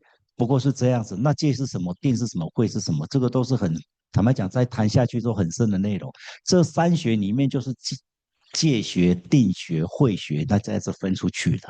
不外乎是這樣子講，剛才講禪定是定學，那持戒就戒律學，再來就是慧學。我們大乘佛法講求慧，但是不是不要定，但是以慧來解脫。所以六祖慧能講說，禪不用做，外離相曰禪，內不亂曰定。所以他沒有叫你天天在那裡打坐，他這個叫做禪坐。所以你當下要，剛才袁教授所說，你當下要隨時的去關照你的心行。剛才大家在聽課的時候，有沒有注意你的心跑掉了？那個就是我們大乘佛法非常強調，你在260中，在不管任何的境緣之下，我在聽課，你要很專心的在聽課，你的心沒有跑掉。我現在在講課，我很專心的知道我在講課，那個叫覺知，叫覺性。我很清楚，我現在手有這樣的筆畫過去，你懂嗎？我很清楚的，我手這樣按住在這裡，你都要去覺察它。你动作到哪里，你心要到哪里啊，这就是要训练这一些东西啊。好，你这样听起来你就知道哦，原来佛学还有很多我们可以学的，对不对？好，所以赶快来报名吧。好，来再来那边问题越来越多了哦，引发他们的兴趣了。对不起啊，我刚刚有一点晚点，所以你刚才说这一个course 呢，我不知道里面的detail，能不能就讲一下了？打个比方说，这一个是主要的就是教什么的，还有他那个有120个学分 course，很多很多的。我们刚才没有限，就是未来可以正式招生的时候，我们那个在刚才这个群组里面都会释放出来，就会知道这样的讯息了。是weekend 的课程还是晚上的？啊，啊，这个 course 哦，它是周一到周五都有，那有时候会看情况，会排在周末这样子。哦，然后就是法师去教我们，还是有一些教授 professional 我们 professor 教授还有跟法师一起搭配都有，哦啊，有些这些法师他也是博士，也是教授。 ，OK，嗯然后就是这一个东西晚一点 later 才有的，对吗？对，才会 announce，对哦，OK OK，对对，谢谢。现在还不可以，因为现在其实已经算是审批过了，本科审批过，我们现在硕士还在跑审批当中。对，OK，还有吗？这边。哎，教授你好，你好，就是和那一位师兄所问的问题一样，因为我是教育工作的就是传制的，然后不过我对这个弘法利生的工作是很有兴趣所以就是想透过这个课程可以有一点这个学历智力去办，不过我就是担心这个课程是。full time 的全职，所以我要辞掉我的工作，这就是问一问是，是怎么是不是在part time 的形式举办的？好了，首先要很欣赏你这个弘法求道学习的心。其实呢，我们安排时间呢，会充分考虑，好像这位朋友的这个现实的条件尽量安排大家容易超出学习时间的空间来上课，也有一些网上的聊剧的安排因为我们不排除有一些国内的出家人也会参与，不过我们是不鼓励完全在线上上课的，一定面对面这个学习气氛才有，而且你可以直接问教授很多问题。所以上课时间我们充分明白你的这个担忧，但不用太过忧虑，我觉得可以克服的，可以克服的有 assignment 要做吗？有的，有，才还有这一个 course 是多长的？对对，每一个 course 它就是14周嘛，3个学分嘛。对，然后4年本科读下来要120个学分，你拿到的证书是全世界公认的，是泰国摩诃祖拉隆功所颁的证书，你要继续到世界各地的什么知名学校去升学都可以的。对，因为对不起啊，因为如果打个比方说，好像刚才的，不是每一个人都是退休的嘛。然后如果那个 course 里面可能不一定可以上堂的，对吗？那而且我刚才退休只是开玩笑当然我们不是说一定是打个比方说，如对果香港的学校呢，我打个比方说，你有 attendance，如果你达不到这个 attendance Of 的话，你 course，就也有 course，对对一定要 attendance，一定要比如说要80%，对对对， just like that。所以这个部分就是我们都要按照一般的大学的规定去操作的。不过刚才袁教授也有讲到，我们是 online 跟 face to face 是 combine 的，是2个是。online 的可以计算而 attendance。且因为我们的课程有时候会 offer online 的，哦，OK，它是搭配的，对对，搭配的。，OK，好，谢谢。一旦是课程的话，不管是 online 或是 onsite，它一定都要去登记有没有出席那个 attendance。对，可以吗？好像大家对这个很有兴趣，我们都不知道反应这么好呢。好，那么还有没有问题？没有的话，我们时间也差不多，不宜这样子这个拖各位的时间。下一场我们要广告一下，刚才袁教授有广告了哈。11月不是3月7号，我们蒲承宗教授的讲座是我们的课程主任哈。那下个礼拜你们会来吗？会哈，不需要举手了吧？好，我们下个礼拜不见不散，好吗？好，同一时间同一地点，3点到5点。好，我们下礼拜见。好，谢谢各位，好，再见，谢谢，谢谢袁教授，谢谢。